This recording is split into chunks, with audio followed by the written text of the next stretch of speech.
Good morning, everybody. My name is Marty Mascari. I'm a contractor under the North Central Texas Area Agency on Aging and the North Central Texas Aging and Disability Resource Center, or ADRC, both of which are under the umbrella of the North Central Texas Council of Governments in the greater Dallas-Fort Worth, Texas area.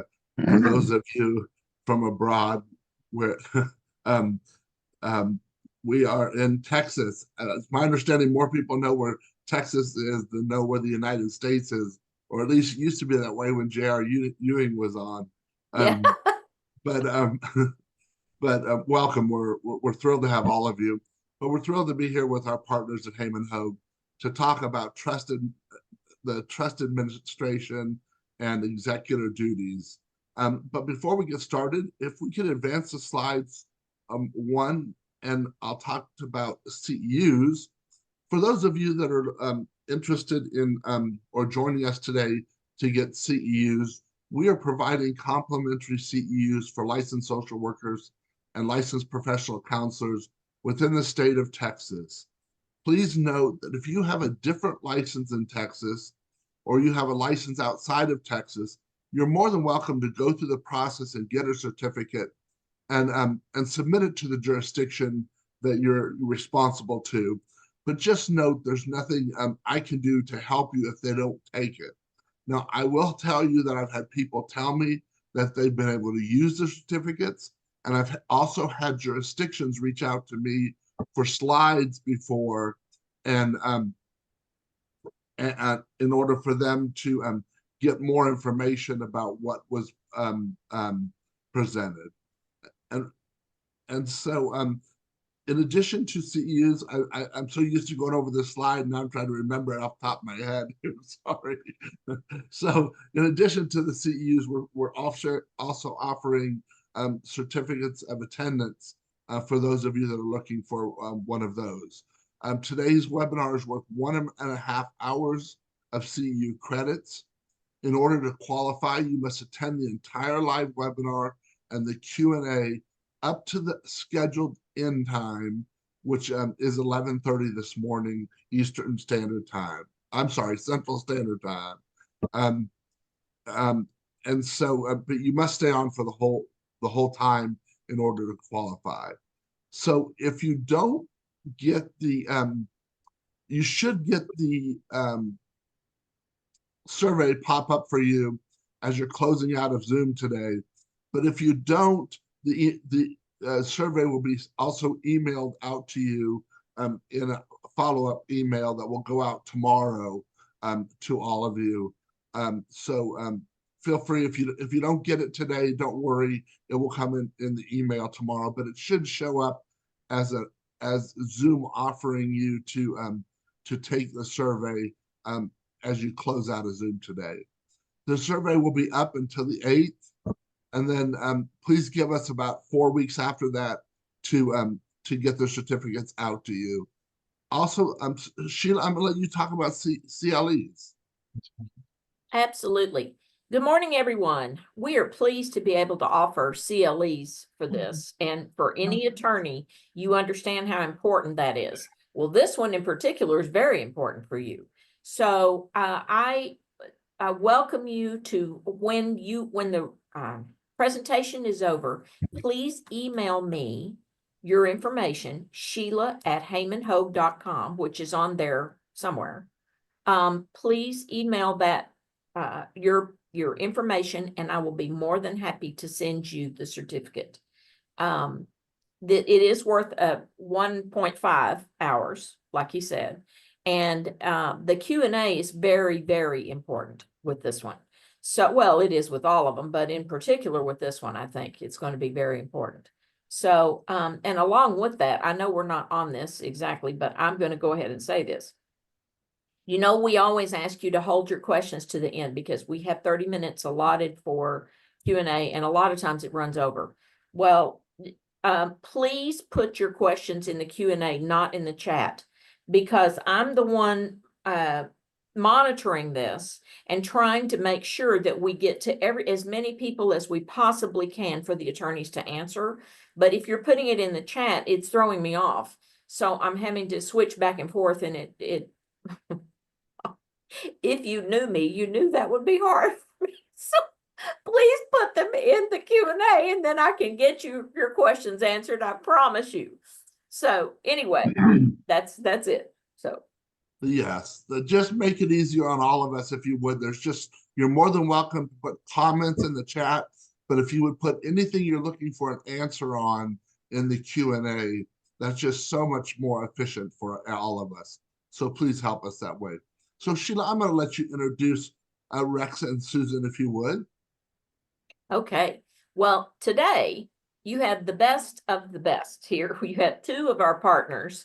And the whole thing about this is people ask all the time, what is the difference between a will and a trust? Well, there's a lot of differences, and you're going to hear that today. But what you're going to hear today is if you are involved in a will or a trust, what are your responsibilities and how do they differ? And how does it affect your family?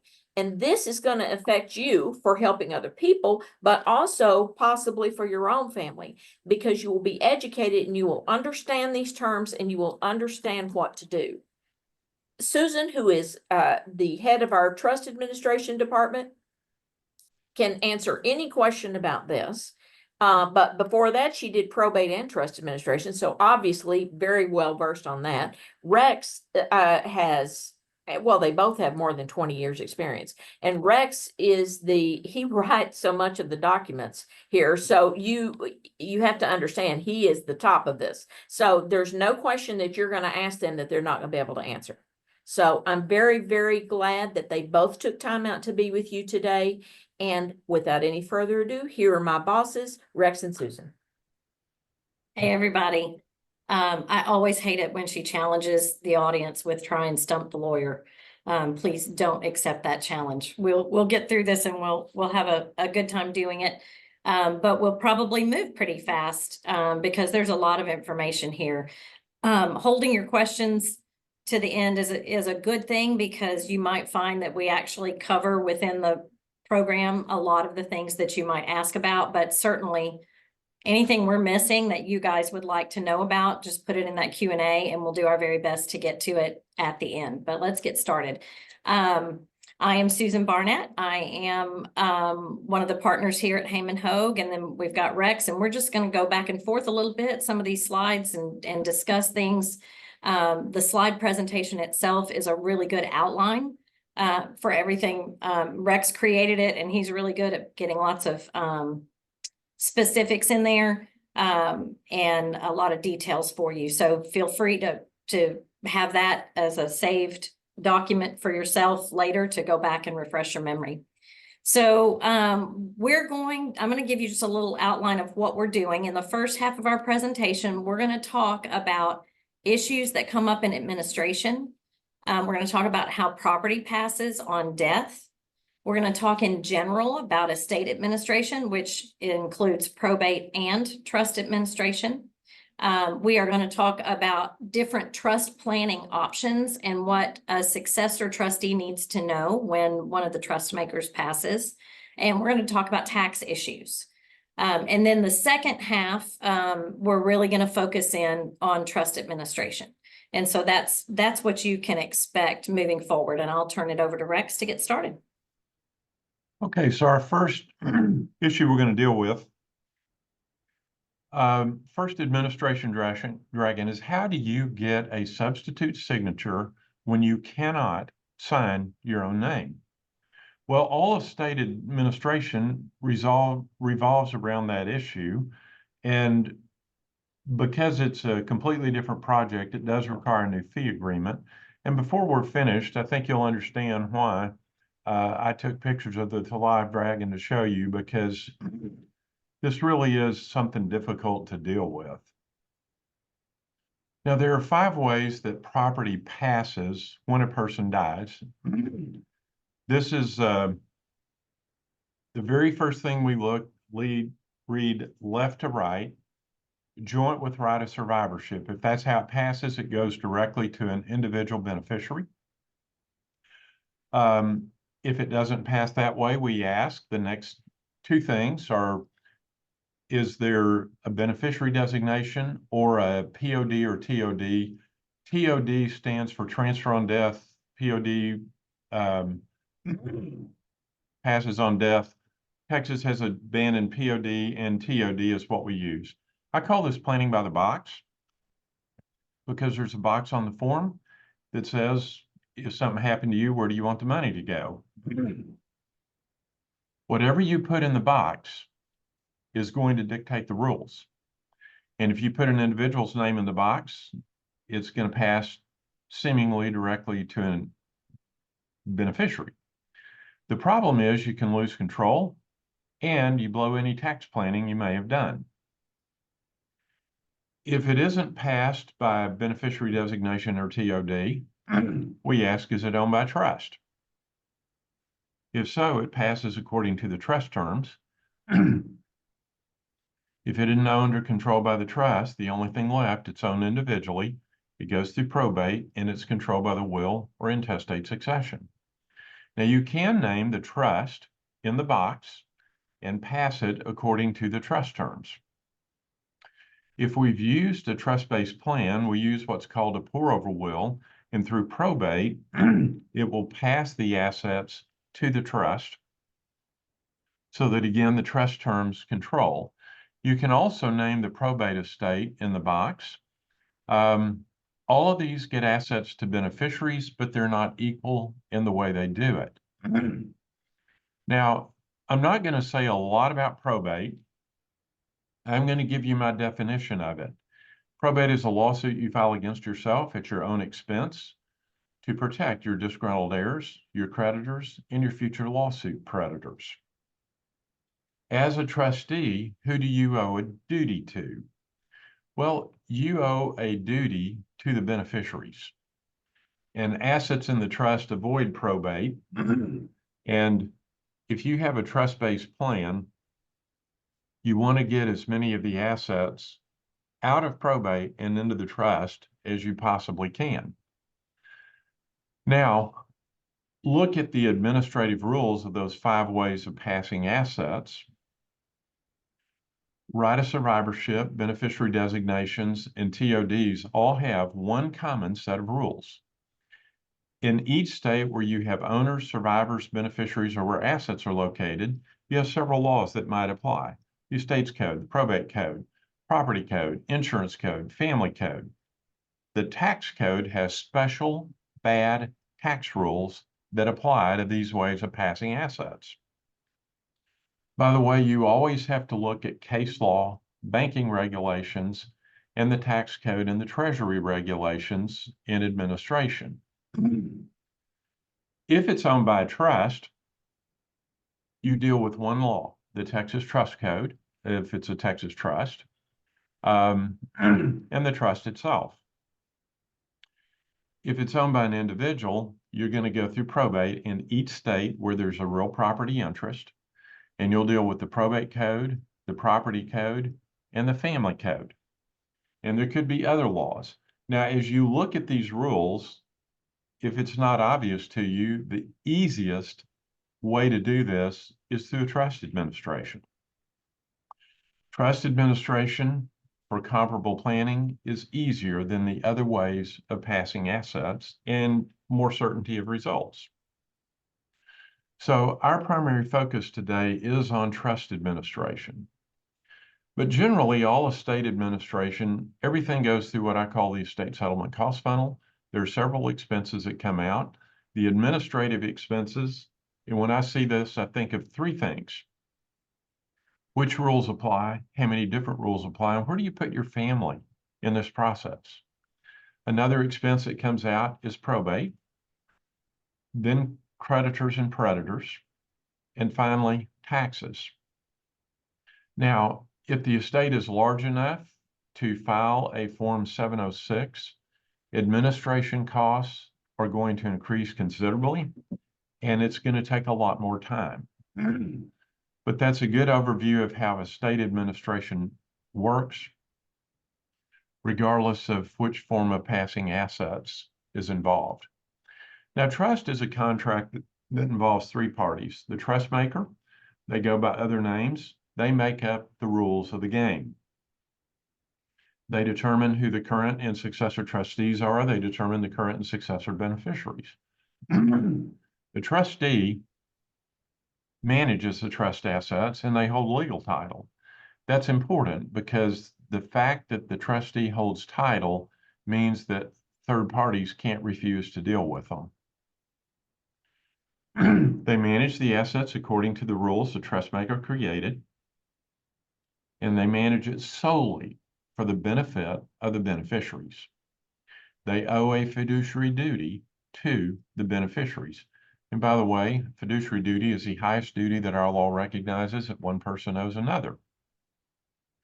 The third party is the beneficiary. They hold beneficial title to the trust, and they benefit according to the rules the trust maker set up by the trustee managing the assets. Now, when a person is single, this is an example of what their trust plan looks like. While they're alive, they get to do all of these things in the top box. And then upon their death, it goes to the beneficiaries, and we'll have to look at beneficiary options, which we'll do. But it's just going to go to the beneficiaries according to the trust terms. If it's a married couple, things get a little more complicated. Texas has multiple Rex? forms of community property. Yes. Go ahead. We have a form called special community property, but we also have separate property. When I'm talking to married couples, I ask them, do you want your separate property to benefit your spouse if you die first, or do you want that to go somewhere else? We get both answers. So think of this like a chest of drawers. We have a drawer for each possible way that assets might pass. Now, if they don't do an AB plan, this looks very simple. The survivor gets everything, and the survivor gets to determine the income distribution, the principal distribution. They control everything. That is a problem if in blended marriages especially. So most of our clients do an AB plan. There are 9 reasons for doing an AB plan. 6 of them have nothing to do with taxes. Flexibility for future changes. Unfortunately, laws change. Each spouse gets to control the distribution of their share. And I have found that's the most important thing, because when I talk to couples and I say, if you died first, when your spouse dies, do you want your stuff to go to your replacement or to your kids? And in 31.5 years, I have never heard to my replacement. Well, guess what? If it's just an A trust, it might be your replacement. Maintaining government benefits, providing asset protection for the survivor, not accidentally disinheriting children, reducing friction in second marriages. For most people, those are way more important than the tax benefits. But there are tax benefits. It uses the exemption equivalent for both spouses. So we get 2 exemptions instead of 1. It removes the growth in the B trust from the survivor's taxable estate, and it reduces generation skipping transfer tax, whereas portability does not. We won't spend much time talking about portability, but those are good reasons for using an AB plan. Now let's take a look at a married plan when you start going through the first phase of administration after the first spouse dies. Rex, before you go further on the slide, I wanted to point out, he touched on the fact that we've got these 7 boxes at the top. And my experience in trust administration, when assets are appropriately titled in the right box, for instance, if you've got separate property and you want to make sure that your spouse benefits from it if you die first, but then it goes to your children, by having it titled up in the right box, trust administration becomes easier. Because then we're not having to try and figure out what is separate, what is community. It's already been determined by the titling. And so when you do a trust, that titling happens on the front end. But when you pass and we get into trust administration, like we're talking about today, having those titles appropriate, and what we're talking about is how the account is named, how a deed is titled, anything that's a titling document or account, that makes the trust administration go smoother because it's very clear where it falls. And I just wanted to kind of get that in while we had this chart up so that you could see the different titling options. That's everything that's at the top. Thank you, Susan. And what I want to point out here is this is the B share or the BCD share. We label it both ways. And notice that the husband and the wife's separate property also are going into BCD trust. I always tell clients if they would cooperate and tell us which one of us is going to die first, we'll tell you which one of these will not need to be created. If they do have separate rules for the B trust, they can do that with separate property. I won't spend much more time on this, but anything that they have that bypasses a spouse goes directly to beneficiaries. Now, when you're dealing with a married couple, you've got to deal with community property, the husband's separate property, and the wife's separate property.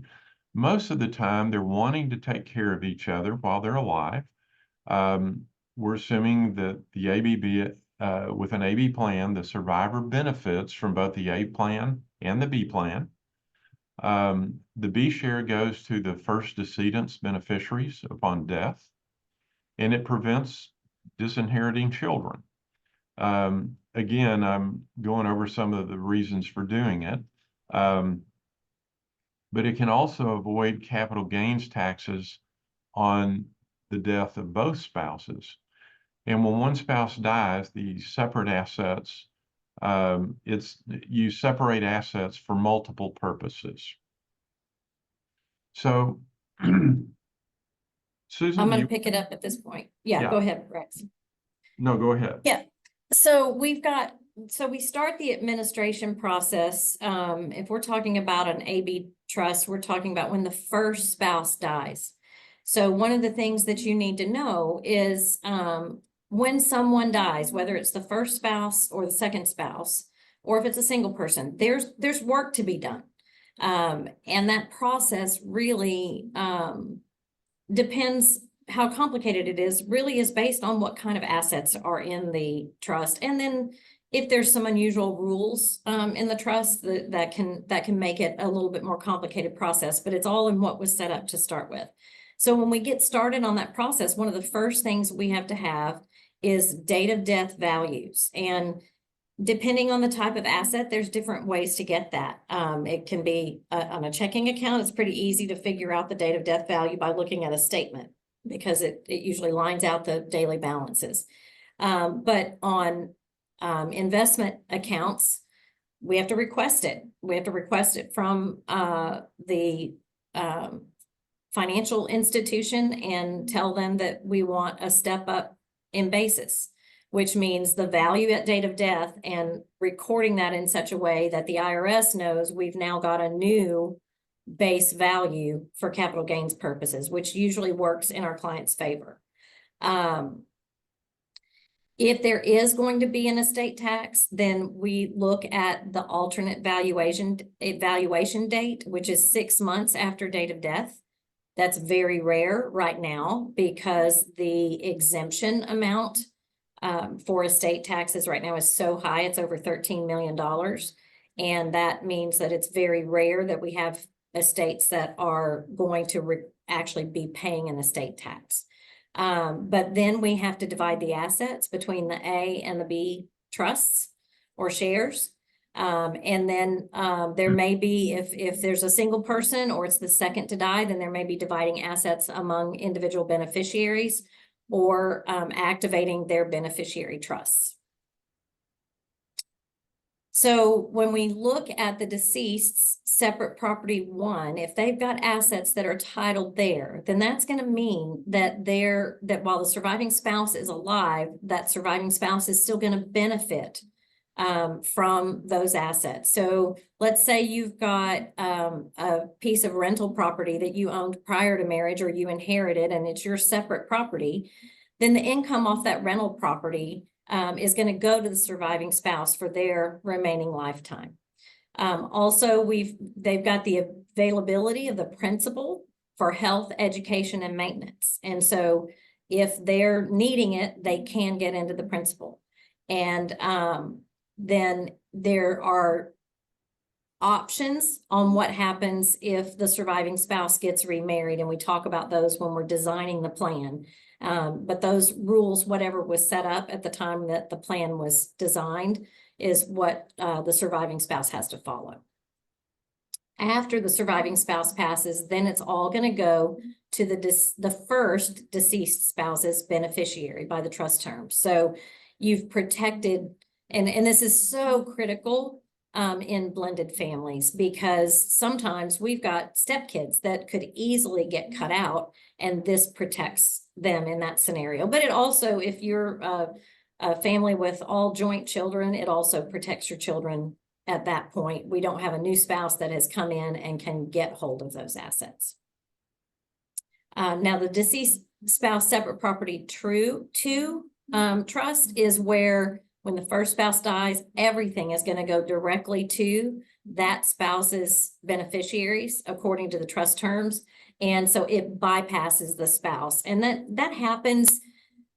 Some of the most common things I see there are things like a family farm that's gone down through, the generations, and the surviving spouse doesn't want to run a family farm and they want it to be in the deceased spouse's family and to stay there and go on down through the children.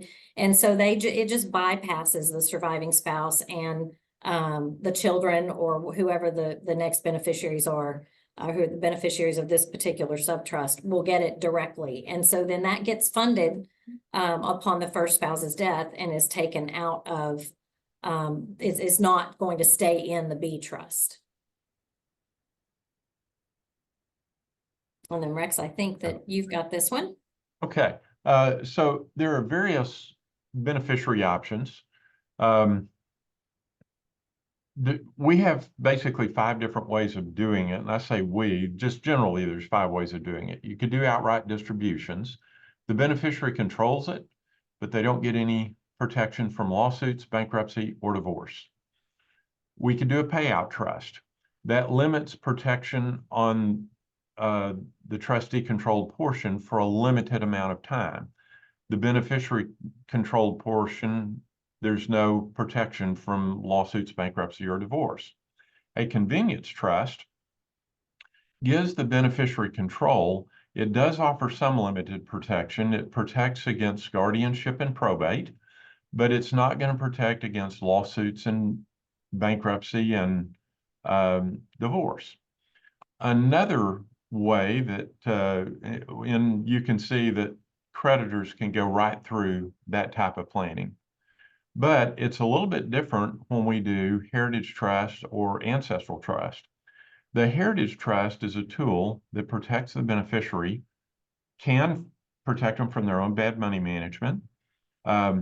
It maintains the separate property nature of this beneficiary's assets. It avoids guardianship and probate, but it's also asset protected from existing creditors, future lawsuit creditors, bad marriages. You can even put bloodline protection in there so that it stays within the family bloodline. It will protect a beneficiary from losing any government benefits to which they would otherwise be entitled. We can use dynasty planning, meaning that we can set it up so that things go for generations. And in Texas right now, that's 300 years after the last named life in being dies. I've been warning clients I'm going to retire in a couple of 100 years, so I won't be around for that. But this is way off into the future. But that's important for families that want to try to keep things in the family bloodline. There can also be income protection so that the Heritage Trust is taxed at the beneficiary's income tax rate, not the compressed trust tax rates. Just so you know, the trust hits 37% income tax bracket at $15,200 a year of retained income. An individual doesn't hit the 37% bracket until over $600,000 of income. So that income tax protection can be very important. Then I won't say much about the ancestral trust.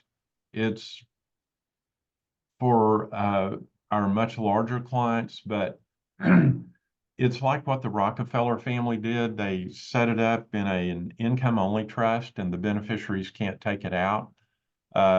They only get the income it generates. So those are the options that beneficiaries have, and the most common thing that our clients do is that Heritage Trust. And let me say something just for clarification, in case you didn't catch it. The Heritage Trust is very flexible in its terms. You can decide. So if you're one of those families, and I don't know about Rex, I hear it very commonly, oh, my kids are all good with money and they're trustworthy and we're not worried about that, then you can make the Heritage Trust, you can set it up in such a way that they still have all those protections, but they have practical control. It's not just for families who have problem beneficiaries. In fact, it is a great benefit to those good beneficiaries because they wouldn't be able to get this kind of asset protection for themselves if they owned it outright. And so it's really a gift to your kids. But I didn't want anybody to think that it was only if you had beneficiaries that. Okay, I just got a message on very quiet. Is that better? I hope. Anyway, so don't worry that it is only for families that have problem beneficiaries. It's for everybody, and it's a benefit and a gift to your beneficiaries. Yeah, it's one of the nicest things you could do for your kids. And as a trustee, one of your duties is to not lose benefits for the beneficiaries. And in blended families, that presents special issues for trustees because just generally you've got two competing sides that may be shooting at you. It's important that you handle things appropriately, and the better spelled out the trust terms are, the easier that's going to be for you, and it's going to be easier for the family to understand. Now we'll deal with some tax issues, and once again, another live dragon. The IRS is going to declare war on your family if there's tax issues. They're going to bring their ship into your harbor. We like to call this ship the IRSS Your Money. What's missing from this ship? Most people think it's the sails. No, it's a pirate flag, because the IRS's job, they have only one, is to haul your money off to the U.S. Treasury. And when you're dealing with the Gift and Estate Tax Division, they are really good at it. Now, in the American Taxpayer Relief Act of 2012 spelled out how portability works. So I'm going to give you a quick example. Married couples get a $13.61 million exemption. The surviving spouse can pick up unused exemption that the first decedent doesn't use. So if there's only a $7 million estate, then they can pick up an additional $10 million in exemption. That's huge. But to pick up unused exemption, they do have to file a 706. You can't pick up without portability, you don't get to pick up unused exemption. Now with an AB plan, assets are divided between the A side and the B side. The B uses all or part of the first decedent's exemption, and the B trust, the way we draft them anyway, is asset protected. Just so you know, there's about 28,000 ways to do a B share. about a third of them can be asset protected. We only pick from those that are asset protected. Then when the survivor dies, we've used 2 exemptions, so we can protect over $27 million from estate tax. Now in 2017, by the way, ATRA was a permanent law. Then along came the Tax Cut and Jobs Act of 2017. It's temporary. It expires December 31st, 2025. The gift, estate, and GST exemption amounts went to $13,610,000 per person in 2024, and we already know that it's going to be $13.99 million in 2025. I'm wondering why they didn't just make it 14 million just like you are, but they didn't. The gift, estate tax, and GST rates are all 40% of everything above that. Then estate administration has become more complex because of ATRA, because we have to determine, does it make sense to pick up unused exemption? And then we've got to calculate both under the Tax Cut and Jobs Act and the permanent law. Sometimes I think tax law should be properly called the CPA and Tax Lawyers Full Employment Act. It's just made administration more complicated. Now in 2026, we are expecting the exemption to go down to around 7 million per person, basically half of what it would be if the law were left in place. And for some people, this leaves them with some major decisions to make. So when we talk about what we need to do, what the IRS is expecting from in the realm of administering an estate, they do have some expectations of the trustee or the executor if it was a probate. They expect you to file a final individual income tax return for the deceased person. They want you to keep track of any administrative income taxes that you might have. So if in the year of death, there is income that comes into the trust or the estate before it is distributed out to the beneficiaries, that by the end of that year, then there may be a need for filing a 1041. And that's we work closely as team members with financial advisors and CPAs when we're doing trust administration, because we do want to make sure that those kind of things get taken care of. And that is definitely outside of our area of expertise. And so I'm always telling my clients, be sure and go to your CPA. And if you don't have one, get one. If the trust continues after the following January 1st, then that's where that 1041 may be required.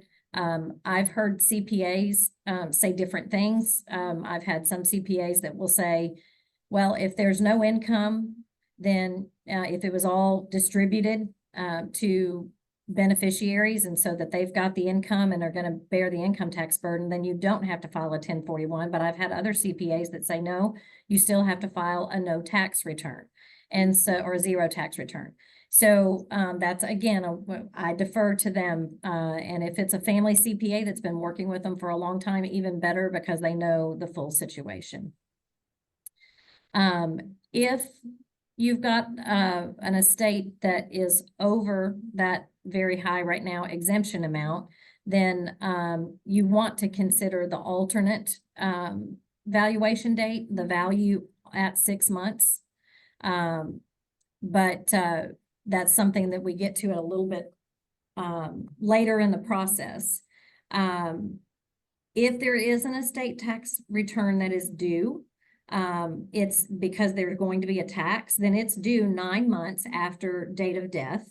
And then there's an automatic 6-month extension. You have to request it, but they will not deny it. So you, from a practical sense, you have 15 months to get that estate tax return done. And it takes every bit of that Mostly because you want to make sure you've got the 6-month value to see, because if you are required to use the alternate valuation, if it would result in a lower tax. I find that very odd because it's one of the few places that the IRS rules are for us and not for them getting more money. But that's the way it is. If the tax, it can be reduced by using the 6-month value instead of the date of death value, then you're required to use that. So you've got to give yourself that 6 months just to know the answer to that question. And 3 months to finish up a 706, that is a very, very complicated process, is not enough. So we always will ask for that extension to make sure we've got that full 15 months. It also takes a while to find all the assets. Sometimes there are things out there that the family's unaware of. If this is a second death and we've got kids stepping up, they may not know everything about mom and dad's finances, and so it just takes time. If you are filing an estate tax return strictly for the for portability, and we haven't really defined portability, but portability is another benefit that the IRS has given surviving spouses. Right now, that 13.61 million that is the exemption, you may have an estate worth 10 million. Let's say it's all community property, so your spouse dies and their half of the estate is worth 5 million. That's not anywhere near the $13.61 million. You have no issue with any kind of estate tax. However, they've got a $5 million estate and they've got $13.61 million in exemption. That leaves $8.61 million. Did I do the adding right? I think I did. Yes. That they have not used of their exemption. A couple of slides ago, Rex told you about what's going to happen in just a little over a year. If you've got a $5 million estate when your spouse dies and you live 20 more years and your estate grows, which it likely will in a $5 million estate, you could easily get up over that $7 million. If you file an estate tax return for portability only, then you are going to capture that extra $8.61 million that your spouse didn't use and add it to your exemption. So no matter how low Congress puts that exemption, you've got $8.61 million that's locked in.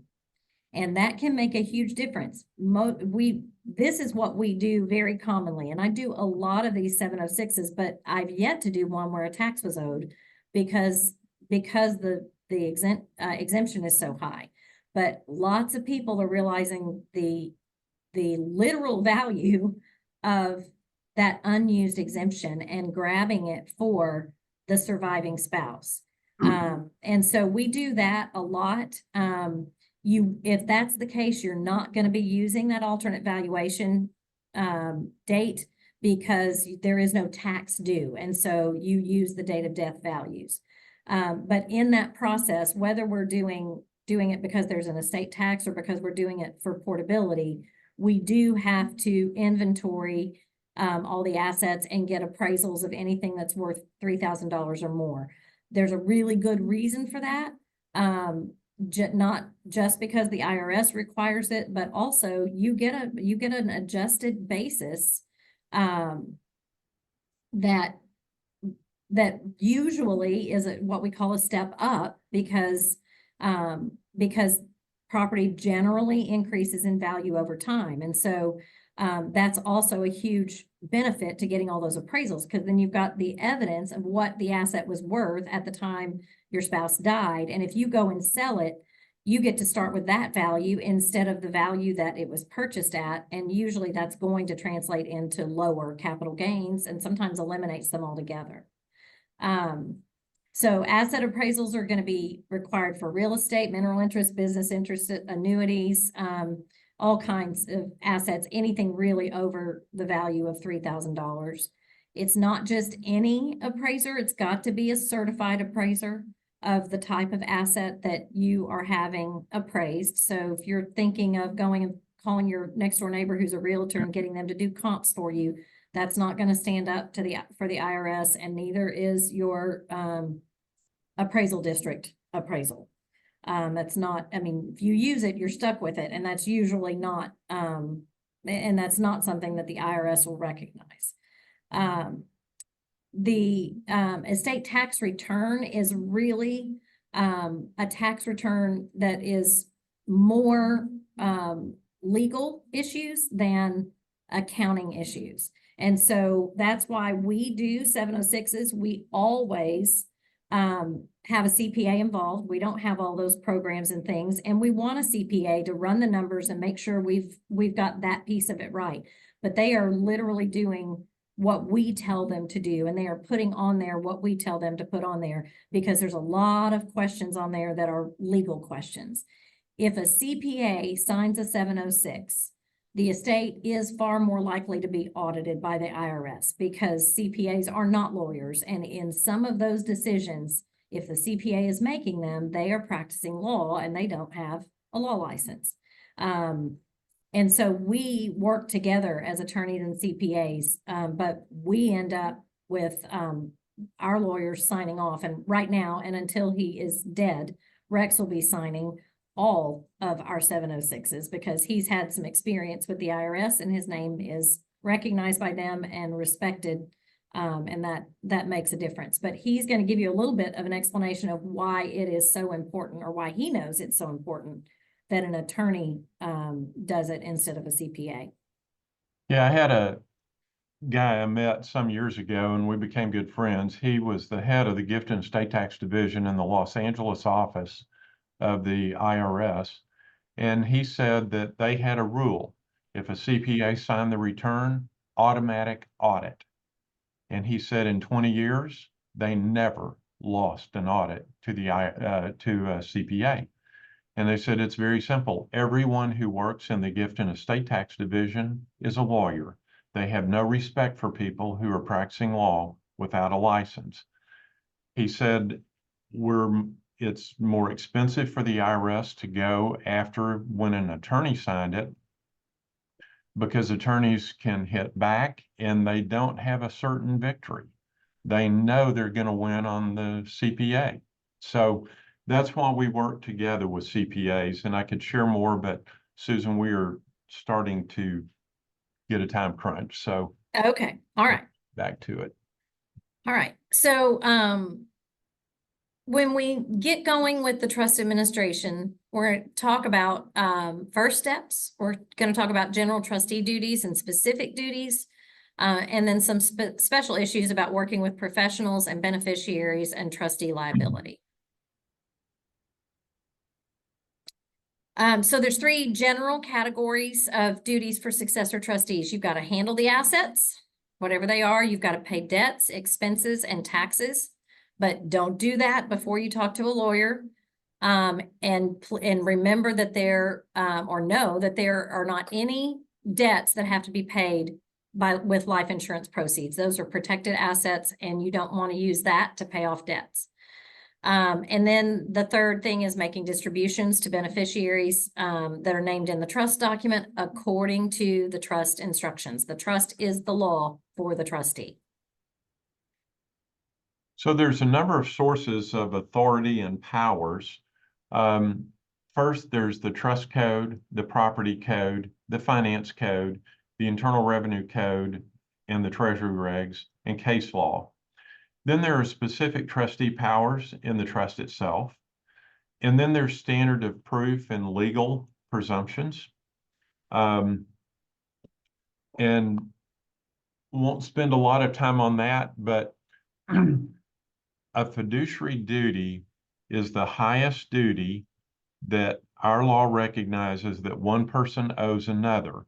I referenced this a while ago, but somebody has to exercise a very high standard of care. Justice Cardozo, in a case in 1928, said it's something stricter than the morals of the marketplace, not honesty alone, but the punctilio of an honor, the most sensitive, is then the standard of behavior. It is, for people who don't know, there's a number of ways to breach your fiduciary duty, and that can be devastating, because if you've breached your fiduciary duty and there's litigation, you are going to lose.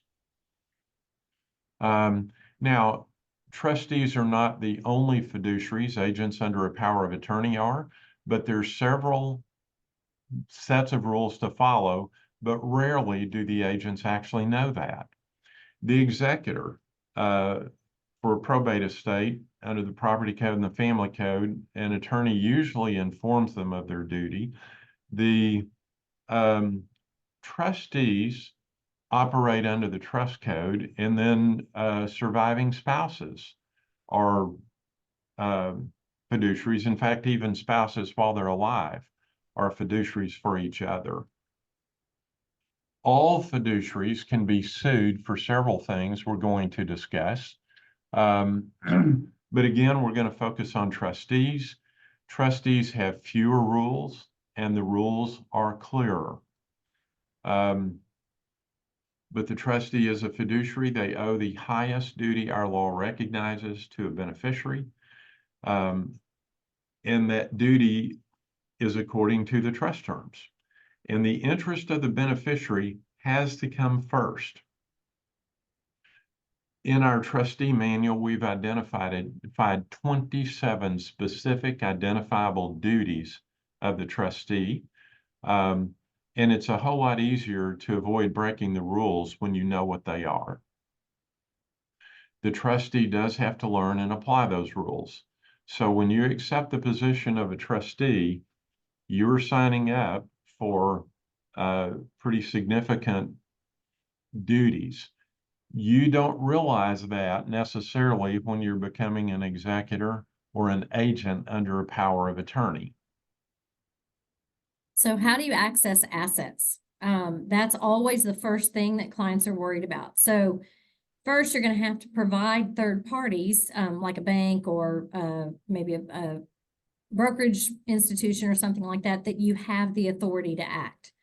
That is going to be something that comes from the trust. It's going to name you as successor trustee. If you're not a successor trustee, you don't have access. And then you have to show them why you are serving. And sometimes there's things other than death, as you can see there, but generally speaking, that document that you're going to use to show that is going to be a certificate of trust. And some may accept just like a death certificate, but the certificate of trust is really what is going to give you that authority. It's a sworn document, and it's like the key to a car.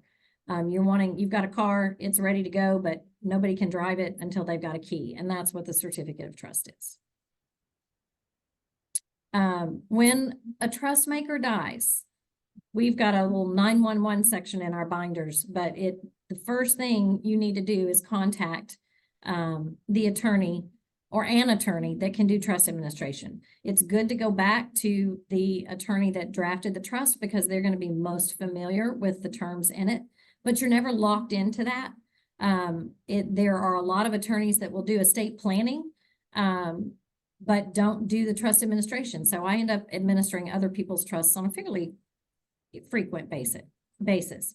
Usually the good news in that initial call when it's coming to me is that there's not anything urgent that we have to deal with. Typically, the major decisions and deadlines are much later. And usually you don't have to worry about things like paying bills because you've got, first of all, access to everything. So as a surviving spouse, they can just continue to pay things as they have. And there's also a lot of times a grace period from creditors. Sometimes if you've got a credit card in a spouse's name and it's in their name only and they die, they just forgive the debt if you tell them there's not a probate estate. It's not a guarantee, but you don't have anything urgent that you have to be concerned about. Do resist any pressure. You will get pressure on trying to make a decision about retirement accounts. But you've got a good bit of time before you have to make those decisions. And sometimes there are things that need to happen and to determine what direction you want to go with those. You do have to prove death, and we appoint a new trustee and a new certificate of trust. You're gonna have to locate all the important documents, trusts and medical and property agreements. You get that updated certificate of trust.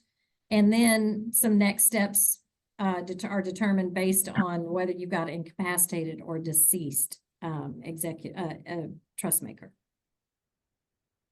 There's some special issues for firearms. Illegal transfer penalties apply to both the transferor and the transferee. They're up to 10 years in prison and a $250,000 fine per firearm. Key questions. This isn't all the questions, but first, are the executors, trustees, and beneficiaries, are any of them prohibited persons for being involved in firearms transfers? Then, does the transaction involve the transfer of a firearm to a person out of state? This gets really tricky because not only do you have to comply with federal law, but state laws. And depending on the state you go to, they may have some really unusual firearms laws. Then is it a Class 3 or Title II weapon? That's a big issue. If you have anything that falls under that category, basically, if it requires a tax stamp, it gets more complicated. So, keeping in mind that if you've just had somebody pass away, it's probably going to be a really difficult time. And as I said, first call should be to the law firm and looking at the 911 emergency instructions. But the most important thing is to take care of yourself. When it's somebody close, you need to take that time to grieve and to deal with your own emotions before jumping into the business of the trust administration. So oftentimes that first call happens and then we don't meet again for a month or 2 or even 3 months before we get together and really dive into things. You may have other people that you need to take care of as well. But getting that consultation scheduled and knowing that there's not anything urgent really goes along with getting you peace of mind.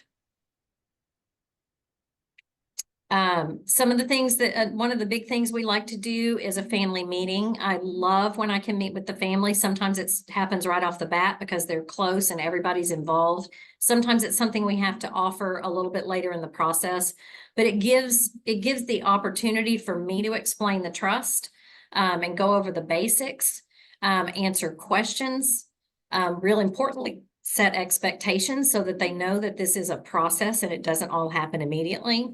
And most importantly, establishing some really good communication between the trustee and the beneficiaries. That is key to avoiding drama, really. Some specific case examples, we've had situations where brother and sister don't trust each other, and one of them is the trustee and the other is not. And that gets really it really gets difficult. And the only thing that helps is transparency. And I've got 2 or 3 of those cases right now. A couple of them have been going on. We're past the 4-year mark right now and can't get everything distributed because they don't communicate well. We can't do anything about that. We can't fix personalities, but keeping good records and being transparent about those things is a real key. We do have a trustee manual that helps a lot with the record keeping and telling you what you need to get done.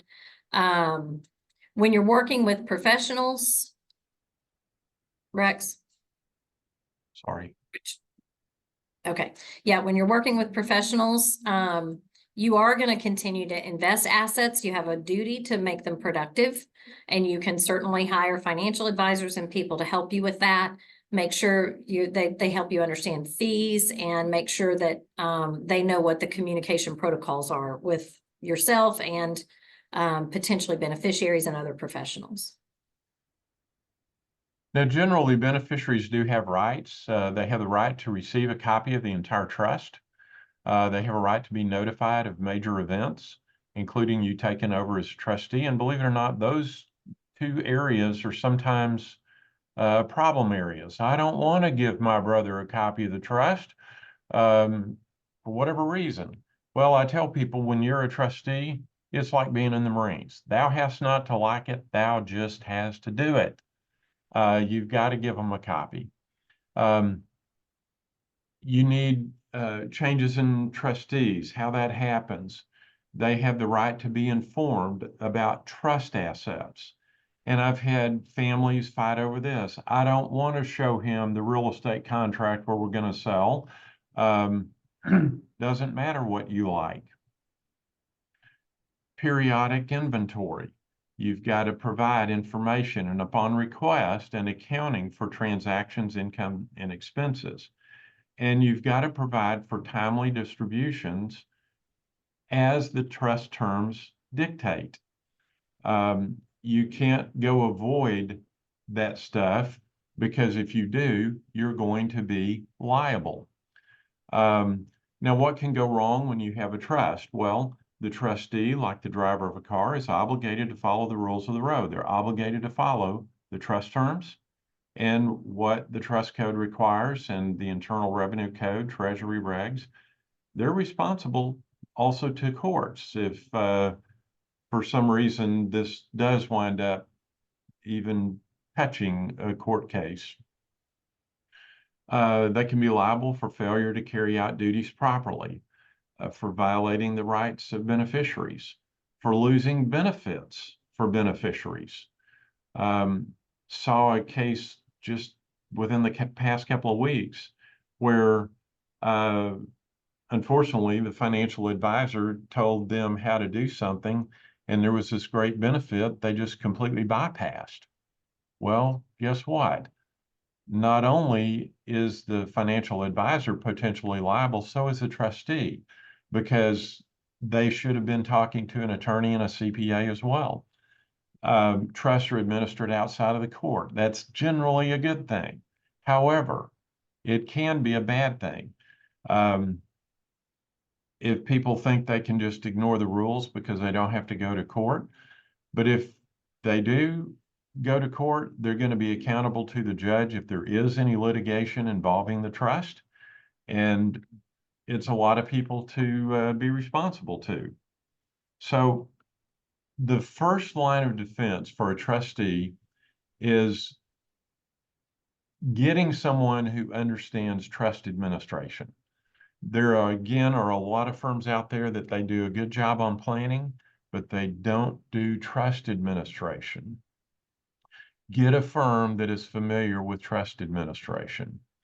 Not all estate planners do trust administration. We have firms that refer to us specifically so we can administer the trust they've created.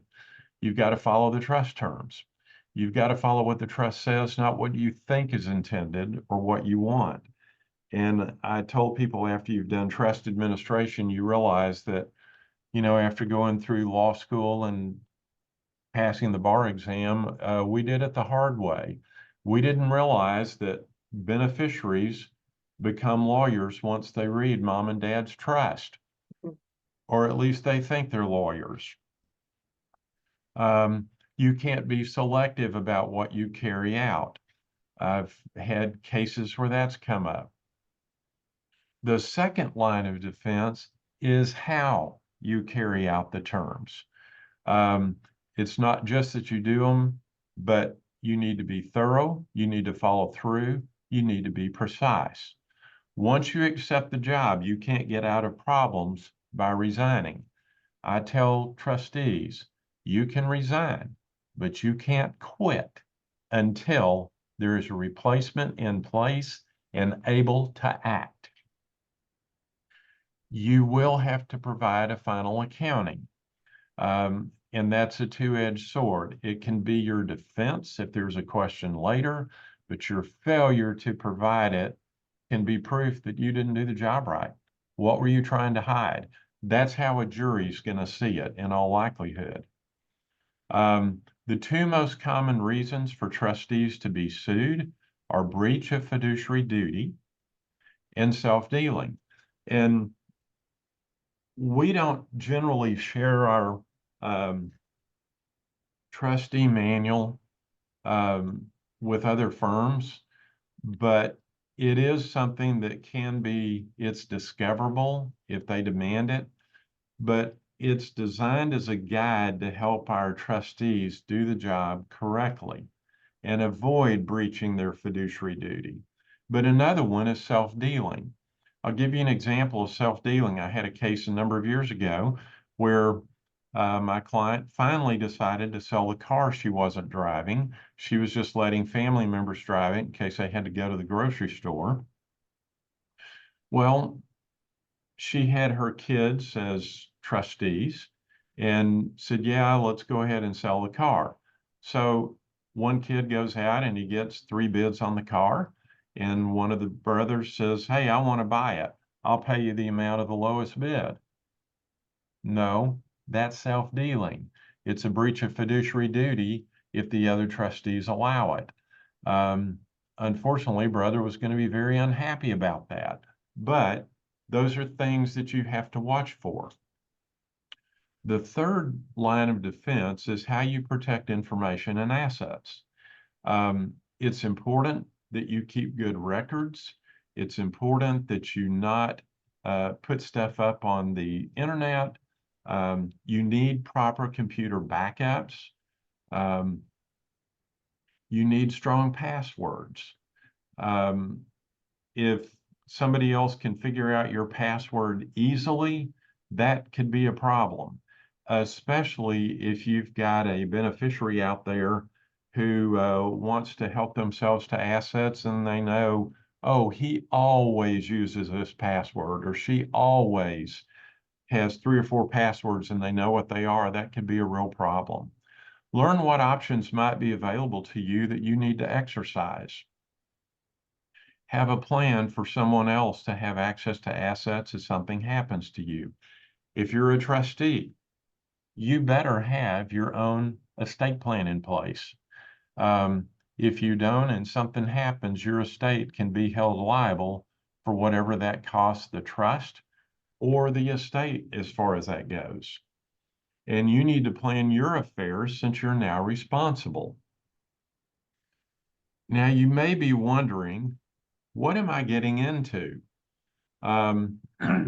Well, keep in mind you can hire professionals like attorneys, the CPA, the financial advisors to assist you. Professionals are paid reasonable fees from the trust assets. As a trustee, you should be entitled to compensation. We always provide for the trustee to be compensated. Now, sometimes they'll elect not to be. It's family. I'm going to do this. Most of the time they elect not to be. I'm sorry? And most of the time they elect not to be compensated, but it's there if they need it.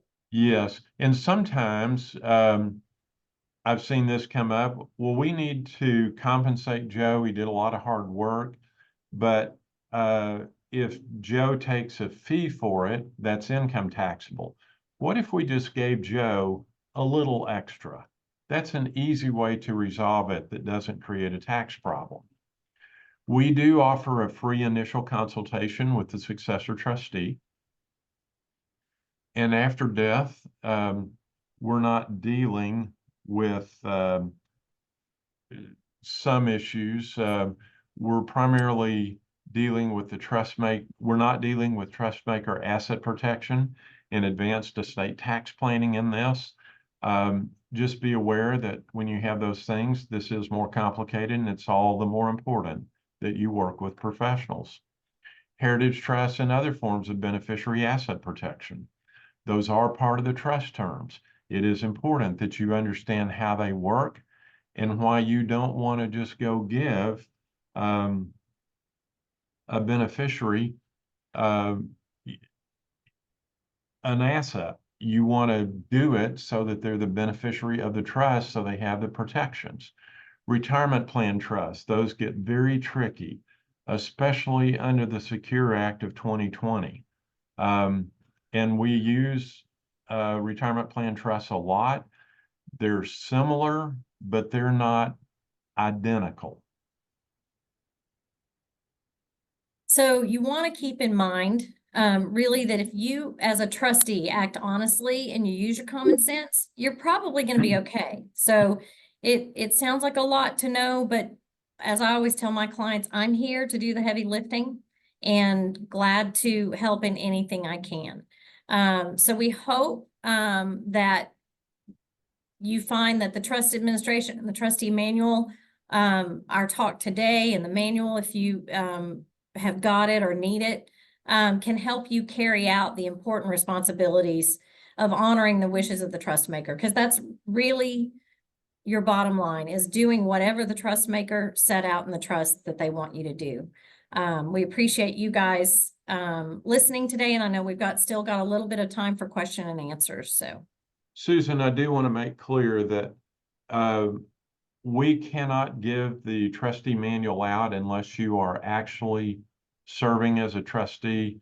Just for the record, it's copyrighted. We've used someone else's copyrighted material in part of it, and they will not allow us to give it away. So Right. sorry, it's not available. We can sell it, but we're not even trying to do that. So No. Okay, So Q&A. we have questions. Good. Okay, first question from Julie. Will this information provided today apply in New York City and New York State? well, if generally trust administration, there's a lot of commonality between states. Obviously, there may be rules there that we don't have here and vice versa. But if it's a Texas trust, yes. And out-of-state trustees are sometimes surprised at some of the things you need to do in Texas that you might not have to do elsewhere. Okay. Lori would like to know, please explain a pour-over will and why you need that if you have a trust. So a pour-over will says, if I've forgotten to put something in the trust and we have to probate that asset, it's just going to pour over into the trust. And so basically you go in for probate for the court to approve the will, and then the will says, put it in the trust. It's critical. I've had a case where an attorney that did not know what they were doing did a trust only, and the family just never even funded their trust. So all the assets were outside of the trust. There was no will. We had to, and it was a blended family, which makes it even worse. So we had to go through an intestate probate. In other words, a probate without a will, and use the state's intestate succession rules to determine who got what. And it was nothing like the plan they had wanted to do. And so you have to have that as a backup document. We don't like to use it because we hope you've got everything in the trust, but that's the reason that we have it. But there's also things that you might inherit after death that are going to be in your own name. So the pour-over will's for that. If Yep. there's a lawsuit afterwards, you have to have the will so that you can appoint an executor to deal with the lawsuit. I've had it come up where a client dies as a result of injuries received in a car accident. Well, the personal injury firm who's going to handle that claim has to have an executor bring that claim. So there's a lot of reasons for using that, for having that pour-over will. Okay. All right, next is from Jenny. Will you be speaking on how all of this would work with a common law marriage? So that really gets more into the planning itself. If they've got trust administration is going to apply more on an individual basis. If it's truly a common law marriage and the state deems them as married, then these rules will still apply for married couples. Just like adoption is with a legal adoption, that child is a child for all purposes. Same thing, if it's truly a common law marriage and there's not any question, then that's, the rules are the same. Okay. Next question from Julie. In a special needs trust, what happens if the beneficiary dies? the special needs beneficiary needs a will set up but isn't competent. So what do we do now? Well, first of all, if the special needs trust is set up properly, it ought to have terms for what happens if that special needs beneficiary dies. The more incapacitated they are, if they can't go create a will because they lack capacity, potentially, I'm sorry, but that's malpractice on the part of the person who created the special needs trust if they've not thought of that and developed a plan as part of that special needs trust to deal with it. Yeah, the trust itself should have the terms of where it goes after the beneficiary dies. Yes. Okay. The next question, from Denisa, how do you go about getting a certificate of trust? That's Typically, just part, we go ahead. prepare those as part of doing the trust, and in administration, I think Susan was probably about to say they'll get a certificate as part of that. Yeah, that's one of the first things we do. Yeah. Okay, hold on, I missed. Okay, oh no, this just keeps jumping around. Okay, next one's from Alex. How do gun trusts apply? Well, gun trusts, like any other trust, do have to be administered. You have to follow the terms of it. Gun trusts, I mean, they can be complex, they can be relatively simple, but you've got to follow the terms of them just like you do any other trust. Okay, the next question is from Harold. We have a trust with Heyman Hogue. My wife with Alzheimer's can no longer sign her name and is on the verge of going to a full-time memory care facility. Do I need to take any actions at this point with regard to the trust? Yes, call us. Yeah, That was quick. Okay, next one is Julie. Is the emergency 911 document proprietary? If not, where do you find it?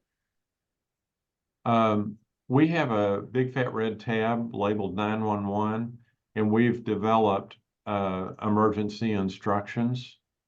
That way our clients or their families can go pick up the book and turn to that and go, okay, mom and dad, we can't reach the attorney. One of them's become incapacitated or one of them has died. Here's the immediate steps to take. I guess it is technically proprietary. We wrote it. But it's not rocket science. Yeah. Okay. Okay, next is from Anonymous. Self-dealing. How can a trustee purchase a vehicle from the estate? Rex said no. Have to sell assets to total strangers? No, I No, didn't say no. The issue it just has to be fair Hey, market value. has to be fair market value. If you've got 3 bids, the person purchasing it in the family has to match the highest bid, not the lowest one. And what you have to think of Wow. is what benefits the beneficiaries. If you know you can sell it for $10,000 and you let somebody else have it for anything less than that, then you're not fulfilling your fiduciary duty to the beneficiaries. Right. Most of the time, vehicles are going to go to someone in the family. At least that was my experience. Yeah, that's what we see most of the time. But it needs to be calculated at fair market value. Okay, the next one is from Thelma. Once you place all assets into the trust in Texas, and let's use a home as example, you decide to sell the home. Will the proceeds of the home sale go straight into the estate of the trust, although you still are living? And if so, how do you use the proceeds if you're still living? If you set up the trust, you have complete control over everything in it. So just like you write a check, it's just the account is owned by the trust instead of you individually. Once people have this set up, they won't really even notice that there's a trust there. Okay.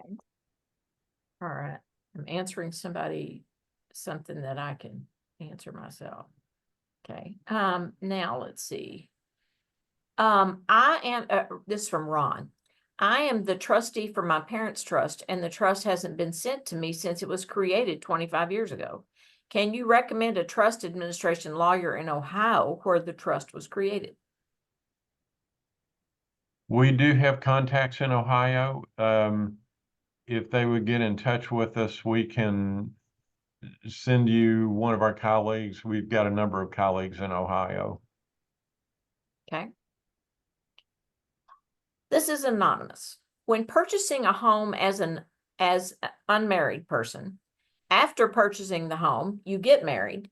How would a person protect their home from what a spouse owes in back child support if trying to sell the home years later? Is there a trust or something that a person can place their home into to protect it from a debt that a spouse owes? That gets a little bit tricky because is there a prenuptial agreement, an agreement on that? I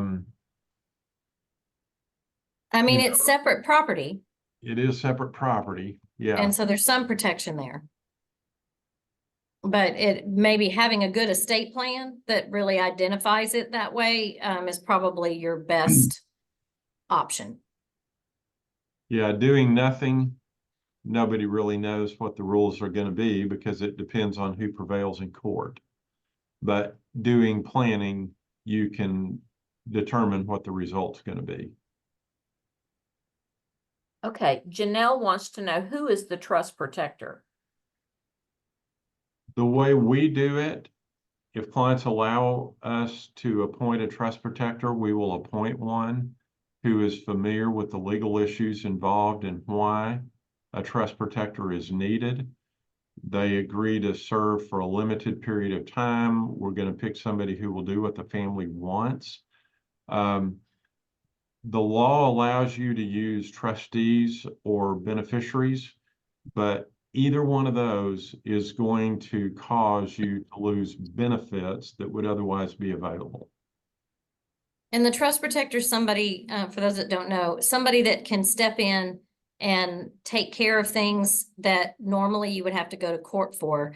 It's a really powerful position, so we prefer not to name anybody in our plans.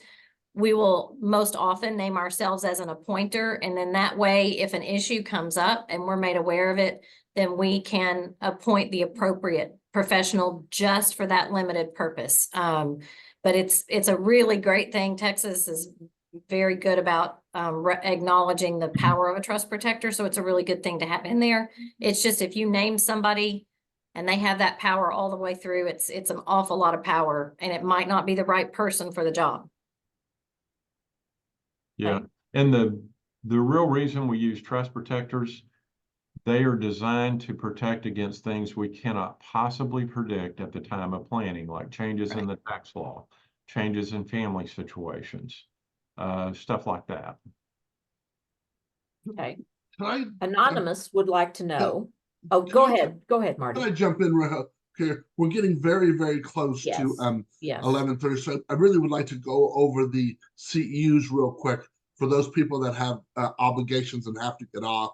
And then it's up to you guys if you guys want to continue after that, but let's get that done. And then thank you so much. I just want to go over the rules and guidelines for CEUs. We're providing complimentary CEUs today for licensed social workers and licensed professional counselors within the state of Texas, and we're also offering certificates of attendance. But please note that although we're set up with the 2 jurisdictions in Texas, you're more than welcome to go through the process and get a certificate if you have a different license in Texas or a license outside of Texas, and submit it to your jurisdiction. I've had people tell me that they've accepted them. I've had jurisdictions reach out to me for slides from a presentation in order for them to determine whether it meets their guidelines. But please note, there's no guarantee other than the 2 that we're set up with. Today's webinar is worth 1.5 hours of CEU credits. You must have attended the entire live webinar and Q&A up to the scheduled time to end, which was coming up in about 1 minute. You must complete the Google survey also to qualify. That should pop up as you log out of Zoom today. It should give you the opportunity to go to take a short survey. If you don't get it there, you'll also receive it in a follow-up email that will go out tomorrow. And that will also have the link to the slides for today's presentation. The evaluation survey will be good until 5 p.m. on the 8th of November. And please give us till the 8th of December to get those certificates out to you. They will be emailed out to you sometime between now and then. Sheila, do you want to go over the CLEs for Sure. us? We are happy to provide CLE for any attorneys or legal professional on with us. Please email me your information and I will be more than happy to send you the accreditation notice. Wonderful. And Sheila's email address will be in the follow-up email. Can we back up now just one slide? And then I just want to leave it there if we could. So people, if they have questions, they know where to call. But I know you guys have other things to do, but it's up to your time. And for you to make the decision if you want to continue to answer questions. We do have some more, but that's up to you, Susan and Rex. Susan, you're on. You're muted. I'm willing to answer questions for a few minutes. Yeah, 10 more minutes or so would be fine. Good. Okay, the next one is anonymous. Our vehicles are not titled in our trust. Can we sell or give away the vehicle without the trust being involved? Yes, and we don't normally put vehicles in trust in Texas. And if everything else is in the trust and there's no need for probate, then there is a very simple solution on how to transfer the vehicle. So it's not a concern. Okay. The next question says, I have a special needs trust in Dallas, but the trustees are not local. Do they need a lawyer in their county or one in Dallas? They I need mean, an attorney. I don't know that they need one in Dallas per se. right. I mean, as long as they're in Texas and know how to deal with a Texas trust, that's what matters. Okay. The next question, this is the last one I have right now, says from Melissa, why did you say retirement plan trusts are tricky? Oh, There's a lot of very special rules that apply to retirement plan assets. They pass by a completely different set of rules than every other asset. There are specific things that you can and cannot do, and they're different than what you can do in a regular living trust. We do a lot of retirement plan trusts, love doing them, but they're different. Okay. I would say that the biggest issue there is that the assets that come out of that it's income. And so the tax rules are very different because generally speaking, inheritances are not taxable. And so that's why there's some different rules in the Secure Act and all the things that the IRS has done lately make it even more complicated. Okay, Pamela is asking the same question that Lori asked earlier too, which I didn't ask you because of something you said. Can they get access to the trustee manual? We can contact us. We'll have to deal with that on an individual basis. This came up just because we're talking about it. We sometimes do offer presentations where we do sell it. We can do that, but I feel a little awkward. I don't know if Marty was expecting that to even come up. That wasn't our purpose today, but yes, it is possible Yeah, we need to be careful of that. Yeah. If you want to reach out to Heyman Hogue on your own for that, that's totally up to you. But yes, I appreciate Rex you acknowledging that that gets into some tough territory for us. And that's Yeah. why I didn't ask it the first time, but then when it asked again, I thought, well, okay, I'll go ahead and bring it up. So, Thank you. I appreciate that. hey, that's all I have. I Perfect.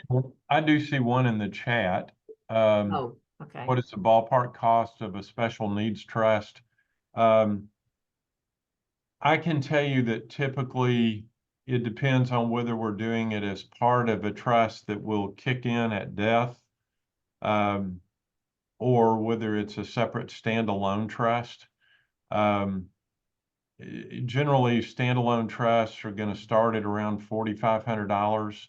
I have no idea what they cost at the ballpark. I'm sure it's a lot more because team owners want to make money on them. But they might come with a hot dog or something. That way, I mean, Maybe, yeah. No, they're special needs trusts.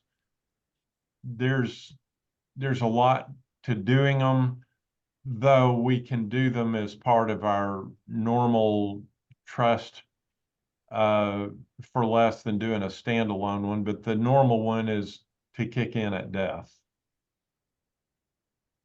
okay, and there was one more that I tried to answer and somehow it went away before I could get the answer out. Marty, I don't know why. And when I'm typing their name and then somehow it just goes away sometimes today. The person asked, could we recommend a list of estate planning attorneys? And we cannot. Okay, we cannot. we Okay. and do not. You're going to have to go out on the internet and search for, one, just like anyone else. We are not allowed to, to provide recommendation or anything, and we do not have one, a comprehensive one set up. And so I apologize, we're not able to do that. Okay.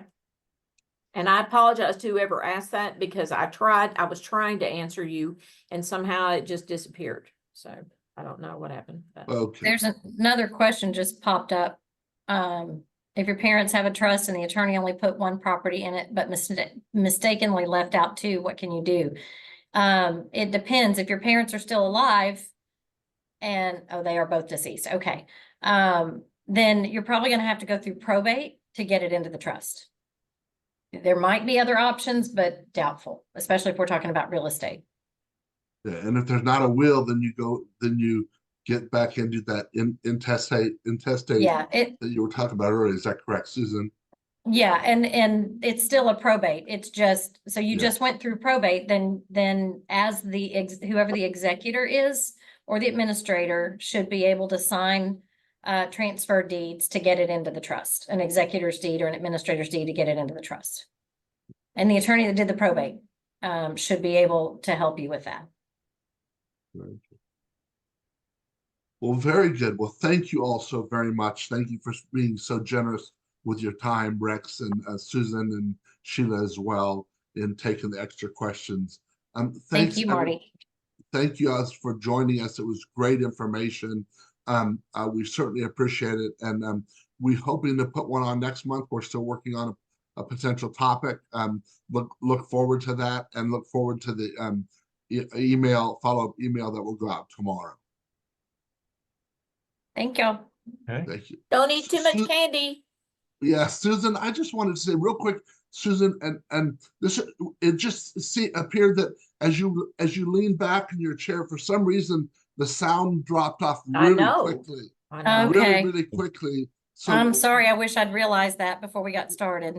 well, no, the only reason why I want to say is for the future, whatever your microphone is, as soon as you lean back, it drops off very, very quickly for some reason. Okay. But as soon as Okay. you lean forward, it was just, it was perfect. So I didn't know if you wanted to buy another microphone or what, but I just wanted to We throw have that out. one, Marty. I just didn't even realize that until yes, because Yeah. there 2 or 3 times it did that. Yeah.